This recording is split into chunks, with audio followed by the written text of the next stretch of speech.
is about the number E. I know that wasn't a mistake. Okay. E is called the natural number. Your book also calls it Euler's number, but I don't think that's a really common. Oh my word. Every time. You would think by now I would like. That would be zero fun. That would be O fun. That drives me crazy when people are like giving their phone number and they say, oh, it's not an O. It was not an O. Okay. Alright, so natural numbers, we have E. Actually, if you want to know how E got discovered, someone was looking at this function. I know you're all like on the edge of your seat. E was discovered by looking at this function and asking yourself, okay, what happens as n gets bigger? Usually when I teach this, I go through this like, okay, if I deposit $1 in the bank and I have a certain interest rate, if I have 100% interest rate, how much money could I have after a year? Could I have $1 million? By compounding more often. So instead of compounding monthly or daily or minutely, I could compound like more than that. Can I possibly have that much? And the answer is actually no. The most I can have after a year is like $2.71. And the reasons why is because of this. If we look at as n gets bigger, here's the problem. This one, what happens as n gets bigger? It gets smaller. So this inside part is getting closer and closer to what number? 1. 1 plus 0. I know it's early. I'm kidding you. It's 1 plus 0. Do you see that? So 1. So this number is getting close to 1. This number is also getting big because these are the same ends. But what is 1 to the anything power? 1. So you have these like two opposing forces almost happening. This 1 over n and this to the n power. And which one wins? Actually, to the n power wins slightly. So this, as n approaches infinity, is equal to E. E is approximately 2.718281828. It doesn't repeat though, it keeps going. It's an irrational number. What we found is that E occurs in nature a ton. It also makes a lot of upper level math simpler. So actually E is pretty cool. It's a pretty crazy thing. Alright, we can think of E. E is a number. It's this number. But instead of writing that every time because that gets cumbersome, we just write E. So try not to be confused with E being a variable. It's not a variable. It really is a number. If we look at something like E squared times E to the 5th, what does that equal to? E to the 7th, right. All those same rules apply. Because E is just a number. It'd be the same if I wrote 2 to the 2 times 2 to the 5. It's the same. So we can simplify expressions the same way. What if we have 24e to the 8 over 4e to the 5?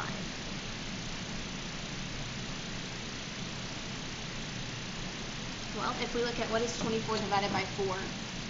6. And what is e to the 8 divided by e? Yeah, e cubed.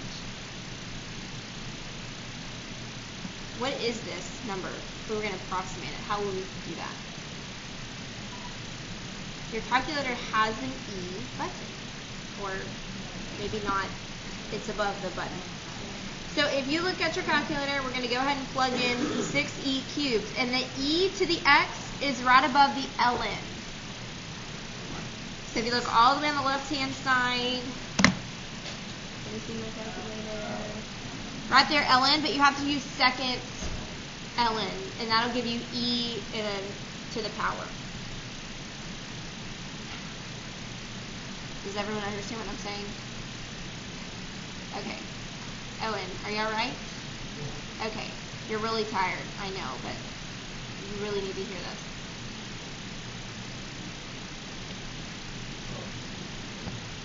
That's fine. Just pretend. Alright, what is this equal to?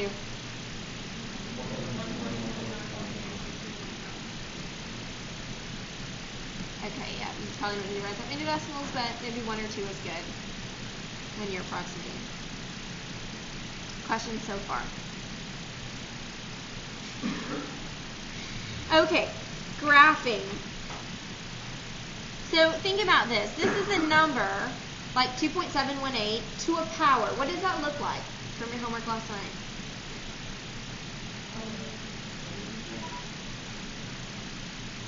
If I wanted to graph y equals e to the x. Now, e is 2.718 approximately. So what does it look like? Y equals 2.718 to the x power. Yeah, you did this last night or the night before maybe. It looks like this, right? Where this is the point 0, 1, and this is the point 1, comma what? E, right, good. Good. The asymptote is the x-axis, or y equals 0. Okay, now, this only looks like exponential growth. But if we wanted to look at exponential decay using E,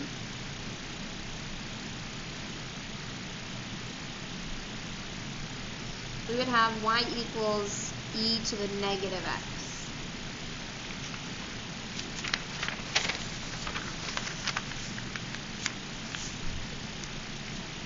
And e to the negative x would look like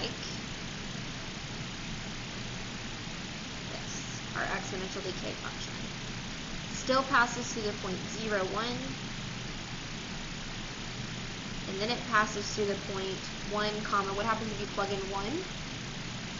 You would get e to the negative 1, and how do we write that with a positive exponent? Yeah, 1 over e. So it makes it decay.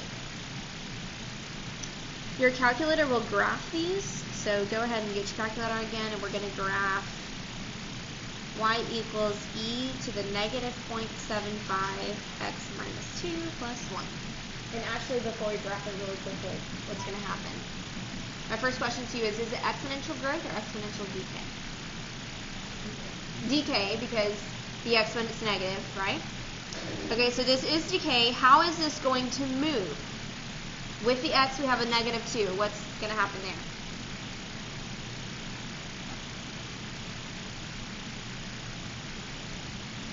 Which letter does this represent? H. So which way is it going to move? To the right 2. And then what is this plus 1 going to do? Up 1. So where's the asymptote going to be? At 1. So we could draw an asymptote. And then use your calculator to plug in the rest of this and graph it. I want everyone who has a calculator to be plugging this into your calculator so I know that you know how to do it.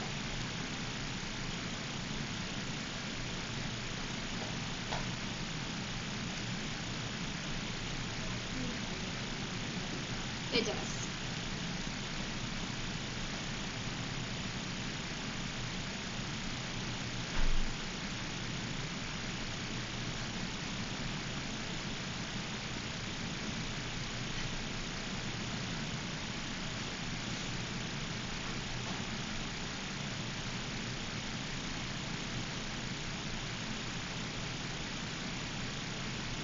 Go ahead and sketch a picture on your notes.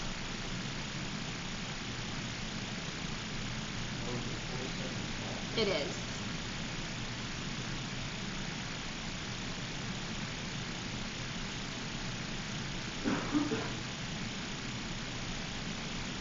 Just give an idea what it looks like. Maybe I can keep that one. You can always go to your table and get specific points to graph.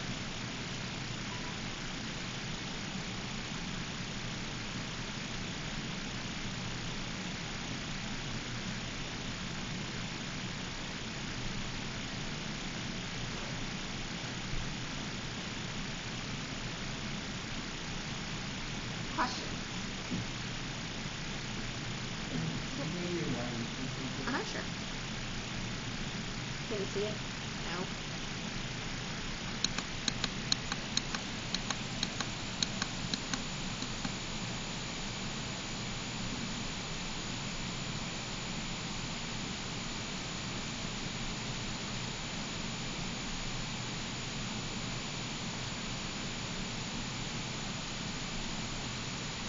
Are you good, Kevin? Yeah. Are you sure? Okay. Everybody else? You're good? Anybody not good? Owen is not good. He's like dying. Are you alright? Yeah. Do you need to stand up? No. Are you sure? Yeah. You could always like put your back there if you wanted. Okay. I like to stand up when I'm tired. I don't know. It makes me less tired. True. So true.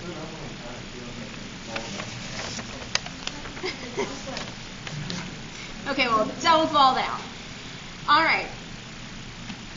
Now we're going to talk about continuously compounding interest.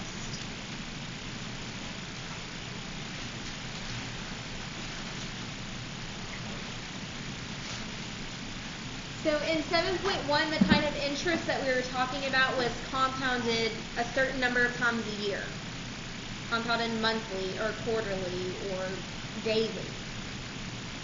Now we're talking about compounding all the time. Every instant, every proportion of an instant, like all the time. Continuously compounding. Our equation looks like A equals PE to the RT. Have you seen this before? A pert. Do any of you remember Pert shampoo? Do you?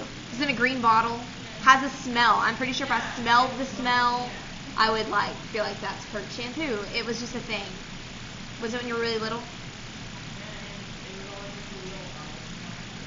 Oh no, you used to be able to buy the big ones. And it was like a certain shape bottle. Anyway. I don't know. Who? Does he really? Uses Pert shampoo. That is fascinating. Well, it's kind of like a early 90s thing, probably. I didn't even know it was still on. Okay. So, what? I did. Did you see? I don't think you did. Okay, so Pert, you can remember it. A Pert, that shampoo. Will you close the door though? Thank you.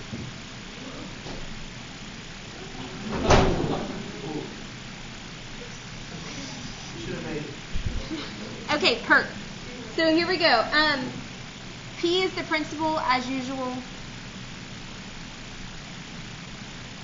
R is the rate as a decimal.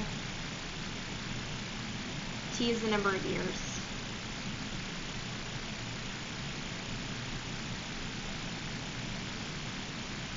So if I'm going to take my $1 and put it in the bank,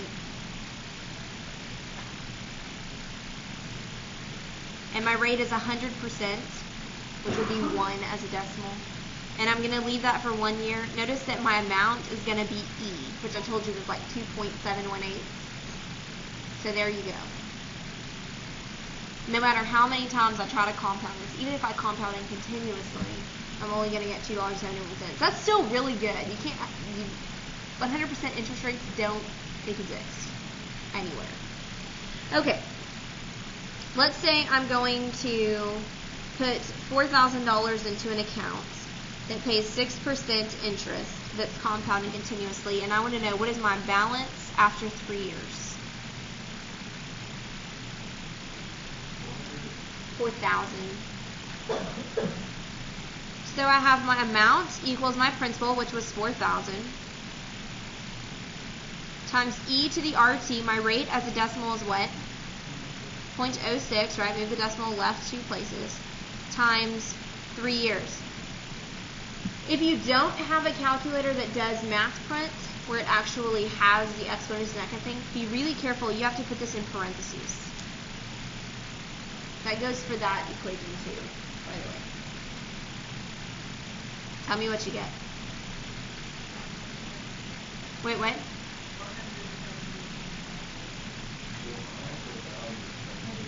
4,078. 4,700. Oh, 4,788.86. So those 86 cents are important. I would want my 86 cents, right? 87 cents. Y'all are killing me. I do like 86, but it can't be back 86. Okay. This is E. Are you good with E? Yeah. Don't be scared of E. E is really our friend. E is awesome. Okay, good.